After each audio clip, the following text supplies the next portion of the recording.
మన ప్రభువును రక్షకుడైన యేసుక్రీస్తు నామమున మీకు శుభములు. ఈరోజు మనం ఒక గొప్ప దైవజనుని గురించి తెలుసుకోబోతున్నాం. ఈయన 1903 సంవత్సరంలో పంజాబ్ రాష్ట్రంలో జన్మించిన సిక్కు మతస్థుడు. యవ్వన ప్రాయంలో బైబిల్ను ద్వేషించి చింపివేసిన వ్యక్తి. భారతదేశంలోనే అగ్రికల్చర్ ఇంజనీరింగ్ చదివిన మొట్టమొదటి వ్యక్తి. 1929 సంవత్సరంలో యేసుక్రీస్తును సొంత రక్షకుడిగా ప్రభువుగా అంగీకరించిన వ్యక్తి. దేవునిచే సంఘ దర్శనం పొంది ప్రపంచంలో అనేక సంఘాలు స్థాపించినటువంటి వ్యక్తి. ఈయన 2000 సంవత్సరంలో దేవునిచే మహిమలోకి పిలువబడిన వ్యక్తి.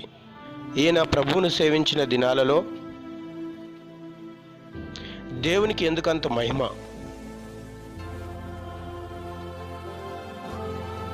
విశ్వాసులకు ఎందుకంత ఉద్యమం, ఎందుకంత ప్రేమ, ఎందుకంత భక్తి, ఎందుకంత సమాధానం, ఎందుకంత ఐక్యత, ఎందుకంత సువార్త వ్యాప్తి?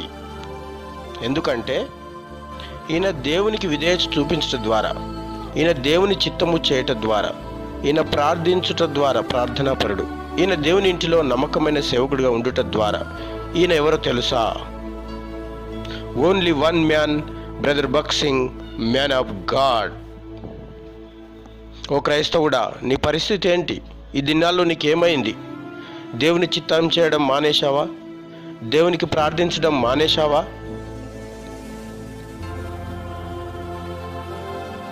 నీ ఉద్యమం ఎక్కడ పోయింది? నీ భక్తి ఏమైంది? నీ ప్రేమ ఎక్కడ పోయింది?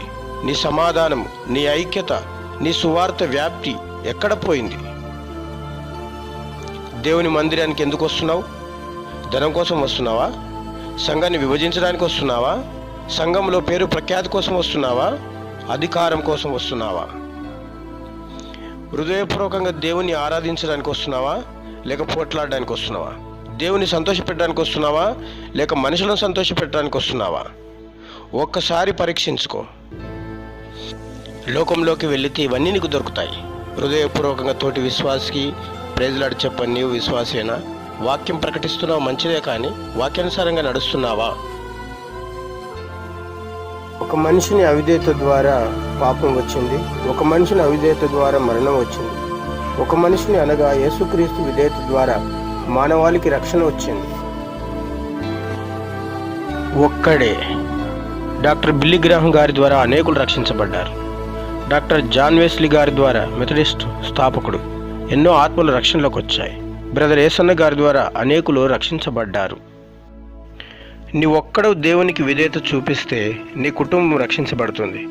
మా ఆత్మీయ తండ్రి, మా చిన్నాన్న బ్రదర్ సదానందం, ఈయన ఒక్కడు దేవునికి విధేయత చూపించటం ద్వారా నేను, నా కుటుంబం, నా బంధువులు రక్షించబడ్డాం. ఓ క్రైస్తవుడా, ఇకనైనా నీవు మనసు మార్చుకో. మారు మనసు పొంది మొదటి క్రియలను చేయము. ప్రభువు నిన్ను క్షమించడానికి సిద్ధంగా ఉన్నాడు. నీ ఒక్కడో మారగలిగితే నీ కుటుంబం మారుతుంది. ఈ మాటలు చదివిన వారికి కృతజ్ఞుణ్ణి. నాలో మెదలిన ఒక ఆలోచన కాదు, నా హృదయంలో రగిలిన ఒక ఆవేదన. బాధతో మీ సహోదరుడు. ధన్యవాదములు.